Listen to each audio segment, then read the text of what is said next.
What's up guys, in this video I'm gonna show you how to get on top of buildings in Skate 4 using a flying glitch.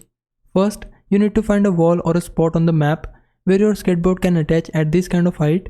There are several places around the map where this works. The spot I'm using here is just one of the most reliable ones. You need to go to this point on the map. Once you're at a spot like this, climb up the wall. When you reach the top, drop your skateboard by pressing RB on Xbox or R1 on PlayStation.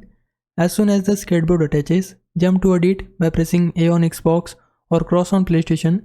You may need to try this a few times. Sometimes it only boosts you to a decent height in the air, and that's normal, but when the glitch triggers properly, it launches you way higher. You can see the entire map from up here. Just look at how much push this gave me. When that happens, hold RB and A on Xbox or R1 and cross on PlayStation to glide through the air. From there, you can move over and land on top of buildings. It might take a few attempts, but once it works, getting onto rooftops and high spots become easy. Hope this helps. If it did, please like this video and subscribe my channel. For now, thanks for watching. Bye bye.